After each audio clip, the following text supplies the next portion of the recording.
Showbiz update na naman po tayo ngayon mga ka-YouTube, update po tayo sa mga naging kaganapan sa nangyaring hiwalayan ni Catherine Bernardo at Daniel Padilla. Unfollow dito unfollow doon, sapagkat hindi lamang si Daniel ang in-unfollow ni Catherine kundi may mga nadamay pa. Narito po ang ilang mga impormasyon na ating nakalap. Naka-unfollow na si Catherine Bernardo sa kanyang ex-boyfriend na si Daniel Padilla. Sa Instagram, makikitang wala na ang pangalan ni Daniel, na Primo DP sa pina-follow ni Catherine. Pero sa Instagram account ni Daniel, pina-follow pa rin ito si Catherine. Sa kasalan ni Robby Domingo at Maiki Pineda, naglabasan ang mga video kung saan makikitang panay ang dikit, hawak at pagbuntot ni Daniel kay Catherine. Marami ring netizen ang nakapuna sa mga video na naglabasan na hindi feel ni Catherine ang pagdikit ni Daniel. Matatanda ang nauna nang nag-post si Catherine ng mensaheng, "No looking back, only moving forward." Na pinaniniwala ang malinaw na mensaheng hindi na nito bet-balikan, ang mapait na nakaraan at ang naging boyfriend niya ng 11 years na si Daniel. Maliban kay Daniel, napansin ng mga may matang marites na naka-unfollow na rin sa Instagram account ni Catherine Bernardo, ang ilang celebrities gaya nina Julia Barreto at Liza Soberano.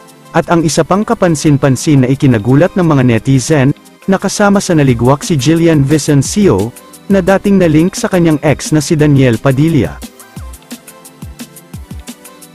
Naispatan ng mga matang lawin ng mga netizens na bukod kay Daniel Padilla ay hindi na rin pina-follow ni Catherine sina Julia, Liza at maging ang isa sa mga babaeng na-link kay Daniel na si Jillian.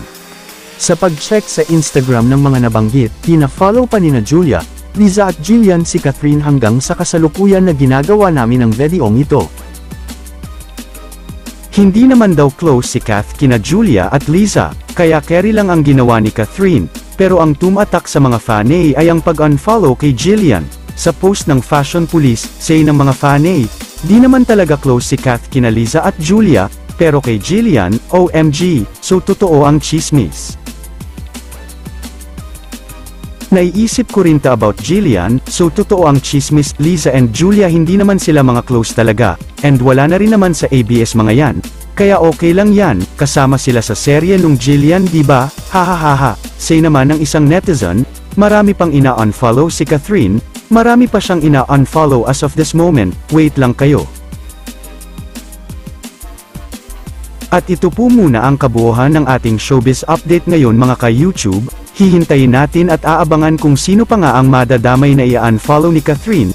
Kung hindi pa po kayo nakasubscribe sa aming channel, pa-subscribe na lang po, at pakiclick na rin ang notification bell para updated po kayo sa susunod nating mga balita.